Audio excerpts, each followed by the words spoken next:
Hello दोस्तों, आप सभी का स्वागत है आपके अपनी YouTube channel unique science classes में।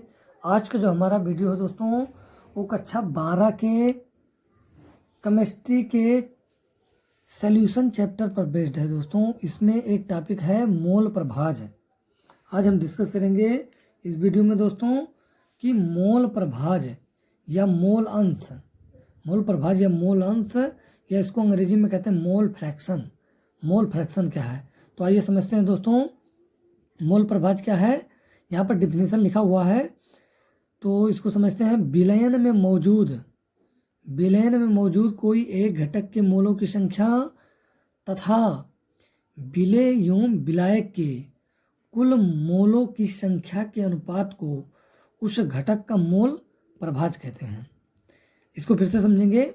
विलयन में मौजूद कोई एक घटक के मोलों की संख्या, कोई विलयन है उसमें एक घटक के मोलों की संख्या तथा विलेय एवं विलायक के कुल मोलों की संख्या के अनुपात को उस घटक का मोल प्रभाज कहते हैं। जिससे दोस्तों आपको निकालना हो मोल प्रभाज, सबसे पहले हम निकालेंगे इसमें विलेय के मोलों की संख्या। क्या निकालेंगे? पहले विलेय के मोलों की संख्या। तो जो दो विलेय के मोलों की संख्या होता है, विलेय के मोलों की संख्या, विलेय के मोलों की संख्या, विलेय के मोलों की संख्या को हम दोस्तों इसको रिप्रेजेंट करेंगे एन बी से रिप्रेजेंट करेंगे इसको, चाहे एन ए मान लें, एन ए से रिप्रेजेंट करेंगे। तो विलेय के मोलों की संख्या बराबर होता है विलेय का भार, विलेय का भार और बटे विलेय का अणुभार, विलेय का अणुभार। इसको हम क्या कहते हैं? विलेय के मोलों की संख्या बराबर क्या होता है? विलेय के मोलों की संख्या बराबर होता है विलेय का भार और बटा विलेय का अणुभार। विलेय का भार यहाँ पर हम दोस्तों मान सकते हैं W1 से, और विलेय के अणुभार को मान सकते हैं हम M1 से। अब ये विलेय के मोलों की संख्या, यदि विलायक के मोलों की संख्या निकालना हो, विलायक के मोलों की संख्या, विलायक के मोलों की संख्या,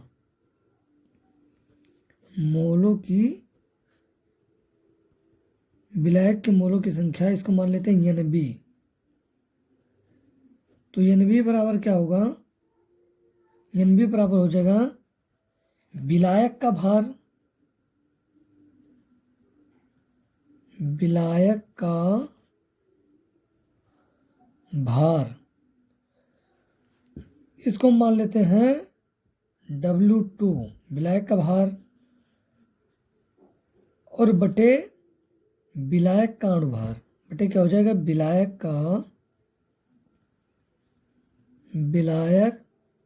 का अणुभार, विलायक का अणुभार को मान लेते हैं हम स्मॉल m2। इसको क्या मान लेंगे? स्मॉल m2 से इसको दिखाएंगे दोस्तों। अब इससे हम क्या कर सकते हैं? विलेय के मोल प्रभाज निकाल सकते हैं। यहाँ से हम निकालेंगे विलेय का मोल प्रभाज। तो यहाँ से हो जाएगा विलेय का मोल प्रभाज, विलेय का मोल प्रभाज, विलेय का मोल प्रभाज, विलेय का मोल प्रभाज को हम दिखाएंगे XB से। विलेय का मोल प्रभाज XB बराबर हो जाएगा, XB बराबर क्या होगा दोस्तों? विलेय के मोलों की संख्या, विलेय के मोलों की संख्या, विलेय के मोलों की संख्या, विलेय के मोलों की संख्या, विलेय के मोलों की संख्या बटा क्या हो जाएगा? बटे क्या होता है? विलेय प्लस विलायक,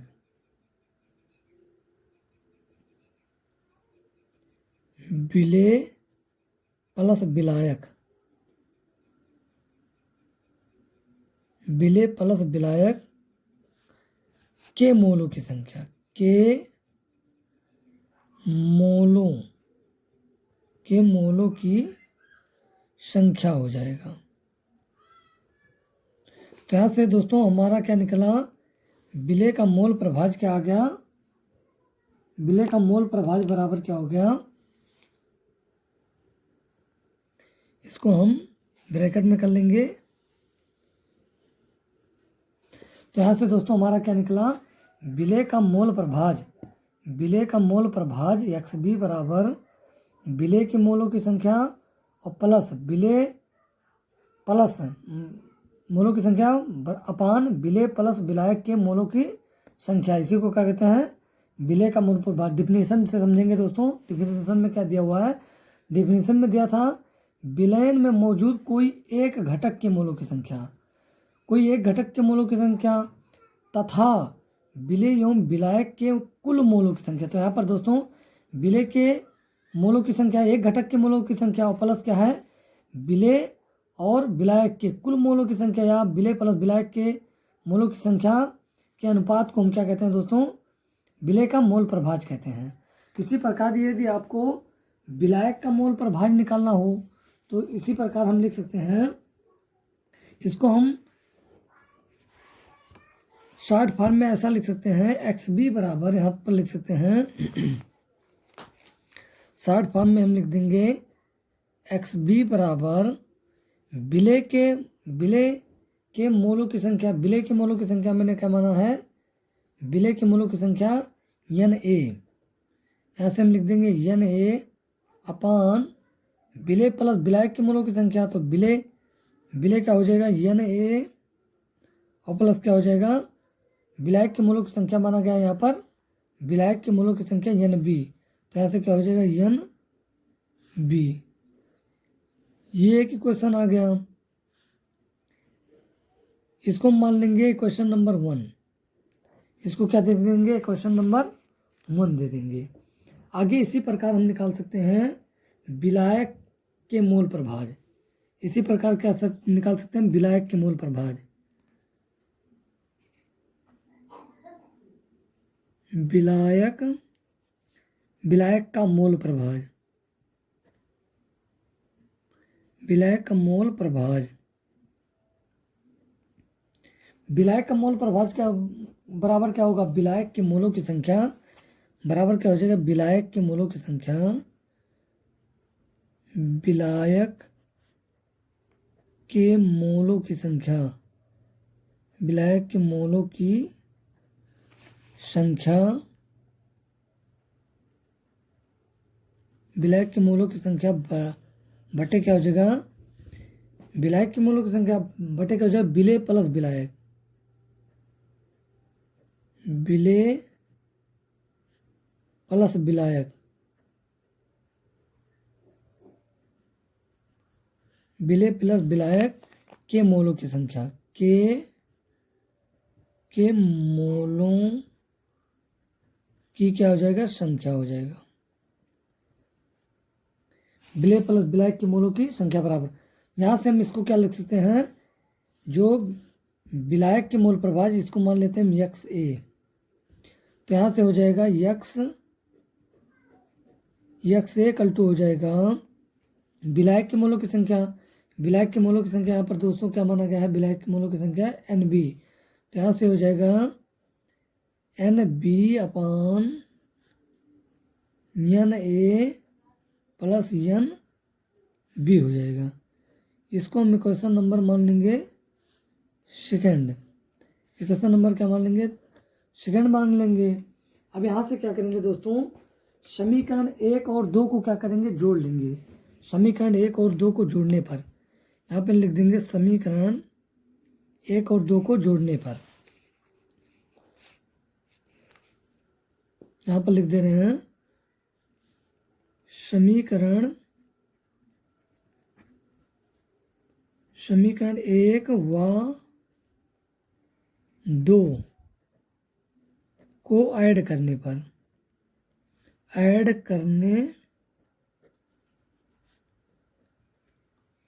ऐड करने पर यहाँ से दोस्तों जब हम समीकरण 1 और 2 को क्या करेंगे, ऐड कर देंगे, तो यहाँ से हो जाएगा एक्स बी प्लस एक्स ए बराबर क्या हो जाएगा, इसको और इसको क्या करेंगे, हम ऐड कर लेंगे। तो यहाँ से हो जाएगा N A plus N B और प्लस क्या हो जाएगा N B upon N A plus N B हो जाएगा। अब क्या करेंगे, हम समीकरण 1 और 2 को क्या करेंगे, ऐड कर लेंगे, ऐड कर दिए। अब यहाँ से क्या होगा, यहाँ से हो जाएगा एक्स, इसको पहले लिख ले रहे हैं, एक्स ए प्लस एक्स बी लिख दे रहे हैं, कोई दिक्कत नहीं। एक्स ए प्लस एक्स बी दोनों प्लस में है, तो इसको चाहे पहले लिखें चाहे इसको बाद में लिखें, कोई दिक्कत नहीं है। तो यहाँ से यदि दोस्तों किसी भिन्न में हर दोनों में क्या हो, बराबर हो, हर क्या हो, दोनों में बराबर हो, तो हम क्या करेंगे, यहाँ यदि प्लस का चिन्ह है तो अंश को दोनों को जोड़ लेंगे, अगर घटाने का चिन्ह है तो घटा लेंगे। तो यहाँ पर दोस्तों कैसा चिन्ह है, प्लस का चिन्ह है, तो हर बराबर है तो हर को ऐसे लिख देंगे। तो हर में क्या हो जाएगा, N A plus N B, और अंत में इन दोनों को क्या करेंगे, जोड़ लेंगे। तो यहाँ से हो जाएगा N A plus N B. अब ये दोनों अंश में भी वही चीज़ है, हर में भी वही चीज़ है, तो ये दोनों क्या हो जाएगा, दोनों का दोनों कैंसिल हो जाएगा। और यहाँ से आ जाएगा, यहाँ से एक्स ए प्लस, यहाँ से हो जाएगा एक्स ए प्लस एक्स बी, एक्स ए प्लस एक्स बी बराबर, दोनों कट गया तो क्या आ गया, इसका मान 1, तो इसका मान क्या आया, 1 आया दोस्तों। यदि हम विलेय और विलायक का, यदि किसी क्वेश्चन में दोस्तों, यदि किसी क्वेश्चन में विलेय और विलायक दोनों का, यहाँ पर विलेय और विलायक का, विलेय यहाँ पर विलेय का मूल प्रभाज है, और यहाँ पर क्या है, विलायक का मूल पर, विलेय और विलायक का मूल प्रभाज निकालें और दोनों को ऐड कर दें, तो दोनों का योग जो होगा, विलेय और विलायक के मूलों का जो योग होगा वो 1 के बराबर होगा। विलेय और विलायक के मूल प्रभाजों का योग क्या होता है, 1 के बराबर होता है। यहाँ पर दोस्तों जो दिया है एक्स ए है, यह है विलायक का मूल प्रभाज, यह क्या है,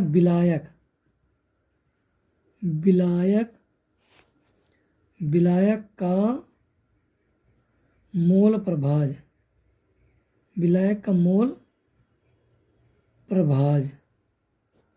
और एक्स बी क्या है, एक्स बी है विलेय का मूल प्रभाज,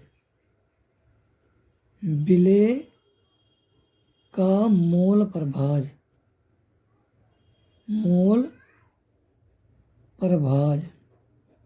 तो विलेय का मूल प्रभाज और विलेय का मूल प्रभाज और विलायक का मूल प्रभाज दोनों को ऐड कर दें तो वह 1 के बराबर आता है। दोस्तों एक बार रिवाइज कर दे रहे हैं। सबसे पहले हम लिखेंगे, यदि आपसे बोर्ड एग्जामिनेशन में पूछ ले मोल प्रभाज या मोल अंश, तो सबसे पहले उसका डिफिनीशन लिखेंगे, उसके बाद क्या करेंगे, उसमें विलेय और विलायक के मोलों की संख्या निकालेंगे, उसके बाद उन दोनों को यदि ऐड कर देते हैं, उन दोनों को क्या कर देते हैं, ऐड कर देते हैं, तो हमें उसका जो योग आएगा वो 1 के बराबर मिलेगा। दोस्तों 1 के बराबर मिलेगा, यही है मोल प्रभाज। आई होप फ्रेंड कि आपको समझ में आया होगा। अब आइए इस पर कुछ न्यूमेरिकल कर लेते हैं। आइए दोस्तों मोल अंश या मोल प्रभाज पर कुछ न्यूमेरिकल कर लेते हैं। जैसे ये आप यहाँ पर पहला क्वेश्चन दिया गया है, पहला क्वेश्चन दिया है 900 ग्राम जल में एसीटोन के 5.8 ग्राम घोले गए। विलयन में जल तथा एसीटोन के मोल प्रभाज ज्ञात कीजिए।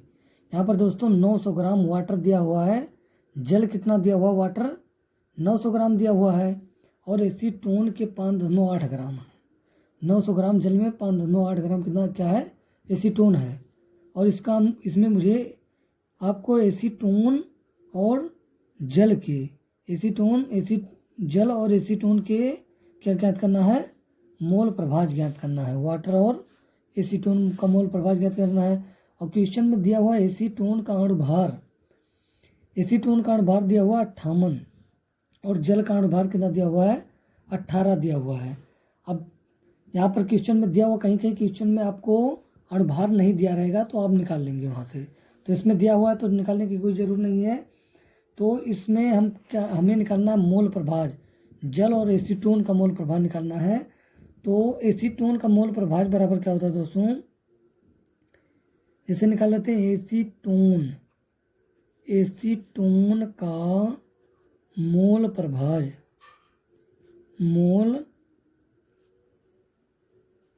एसीटोन का मोल प्रभाज बराबर होता है एसीटोन के मोलों की संख्या।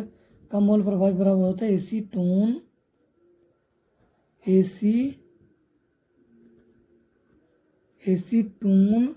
के मोलों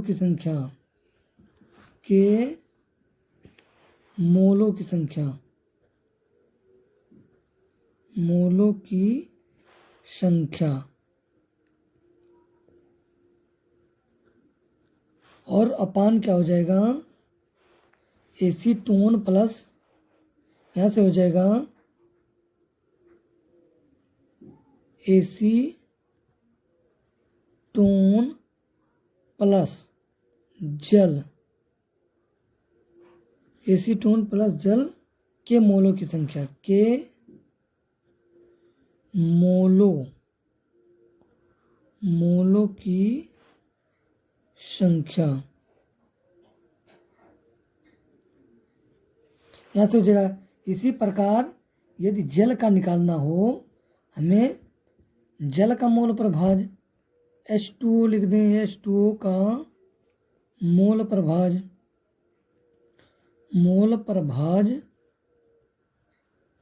तो यहाँ से हो जाएगा जल का मोल प्रभाज, यहाँ से लिख लेंगे क्या हम, जल के अणुओं की संख्या, ऐसा लिख देंगे। जल के मोलों की संख्या लिख लेंगे, जल के मोलों की संख्या, या जल के अणुओं की संख्या लिख रहे हैं, या जल के अणुओं की संख्या, जल के अणुओं की संख्या और बटा क्या हो जाएगा, जल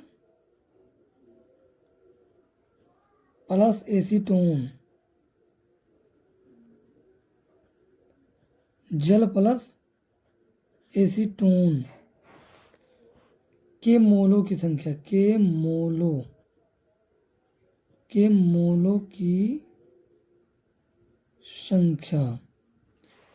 की संख्या हो जाएगा।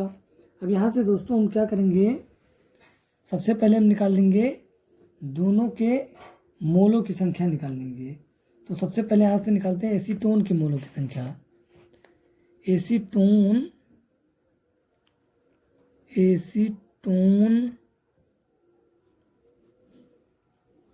के मोलों की संख्या,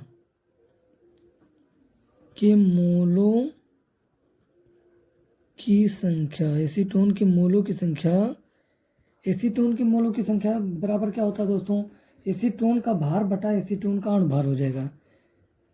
एसीटोन का भार बटा एसीटोन का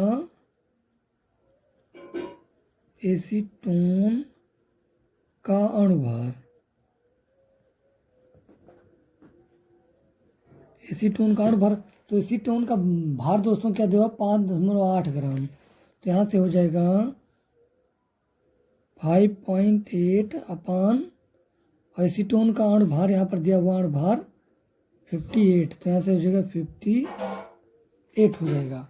अब इसको दोस्तों हम आगे सॉल्व करेंगे, तो यहाँ पर दशमलव, तो दशमलव गायब करने के लिए क्या करेंगे, अंश हर में क्या करेंगे हम, अंश हर में ऐसा कर दें 10 से गुणा कर दें, 10 से यहाँ भी गुणा कर दें और 10 से नीचे गुणा कर दें।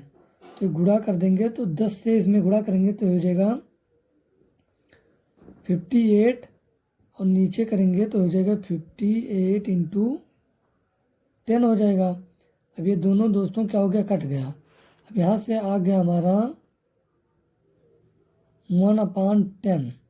अब 1/10 को सॉल्व करेंगे, इसको काटेंगे तो ये हो जाएगा 0.1 हो जाएगा। ये हमारा क्या निकला है, एसीटोन के मोलों की संख्या। एसीटोन के मोलों की संख्या निकल गया है। अब एसीटोन के मोलों की संख्या निकाल लिए। अब निकालेंगे हम जल के मोलों की संख्या। हम निकाल लेते हैं जल के मोलों की संख्या। जल के मोलों की संख्या। जल के मोलों की संख्या बराबर क्या होगा, जल का भार बटा जल का अणुभार। तो जल का भार दोस्तों कितना दिया हुआ है, क्वेश्चन में जल का भार दिया हुआ है 900 ग्राम और अणुभार यहाँ पर दिया गया है 18 ग्राम। तो यहाँ से हो जाएगा 900/18। 900 बटा क्या हो जाएगा, 900/18 हो जाएगा। 900/18 हो जाएगा। और इसको हम क्या करेंगे, सॉल्व करेंगे तो हो जाएगा 50। ये क्या हो जाएगा 50। हमें एसीटोन के मोलों की संख्या निकल गया और जल के मोलों की संख्या भी निकल गया। अब हम क्या करेंगे दोस्तों, यहाँ से अब दोनों का मान निकाल लेंगे। एसीटोन का मोल प्रभाज, यहाँ पर फार्मूला दिया हुआ है एसीटोन का मोल प्रभाज। तो एसीटोन के मोलों की संख्या, तो एसीटोन के मोलों की संख्या कितना है दोस्तों, 0.1। तो यही लिख लेंगे एसीटोन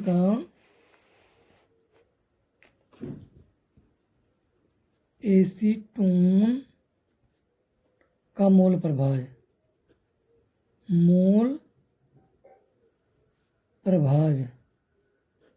एसीटोन का मोल प्रभाज, यहाँ पर एसीटोन के मोलों की संख्या, एसीटोन का मोलों की संख्या दोस्तों कितना है 0.1। तो यहाँ लिख देंगे 0.1 और अपान यहाँ पर निकला है एसीटोन प्लस जल के मोलों की संख्या। तो एसीटोन के मोलों की संख्या प्लस एसीटोन के मोलों की संख्या 0.1 है, प्लस जल के मोलों की संख्या 50 है।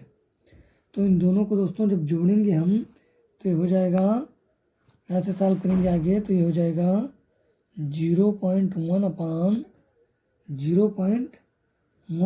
क्या हो जाएगा 50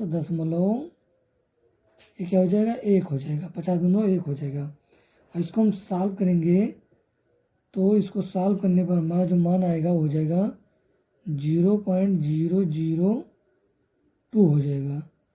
0.002 हो जाएगा। इसको सॉल्व करेंगे। अब इसी प्रकार जल का मोल प्रभाज निकालेंगे हम। जल का मोल प्रभाज निकालना है। जल का मोल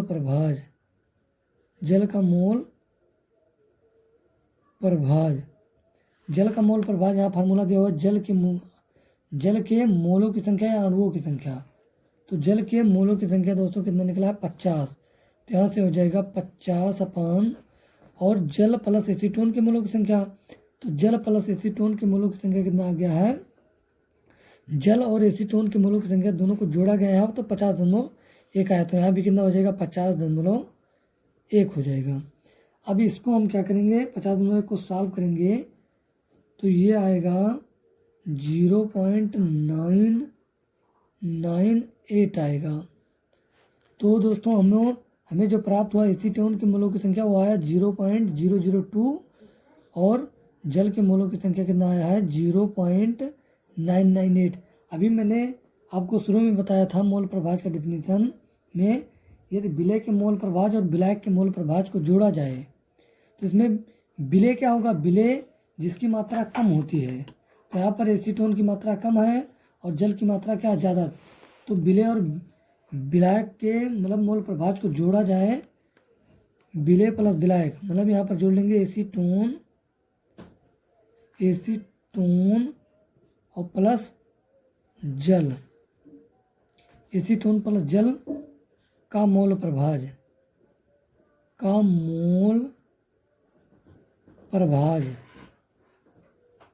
इन दोनों को यदि हम जोड़ दें तो इसका योग किसके बराबर होना चाहिए, 1 के बराबर आना चाहिए। तो इन दोनों को आइए जोड़ते हैं। तो यहाँ से है एसीटोन का मोल प्रभाज कितना है 0.002 और प्लस जल का मोल प्रभाज है 0.998। अब इन दोनों को जोड़ेंगे तो दोस्तों ये आ जाएगा 1000, लगभग 1000 ग्राम। 1000 क्या है ग्राम, तो दोस्तों 1 किलोग्राम के बराबर आया ना। तो ये जो विलेय और विलायक का मोल प्रभाव लगभग 1 के बराबर होता है, तो 1 kg के बराबर आया। आई होप फ्रेंड कि आपको ये समझ में आया होगा। अब आप लोगों को एक होमवर्क दे रहे हैं, उसको आप लोग करके बताएंगे कमेंट में कि उसका आंसर क्या आया है। क्वेश्चन है दोस्तों, ये क्वेश्चन है, यहाँ पर क्वेश्चन दिया गया है मोल प्रभाव जिसका निकालना है आपको।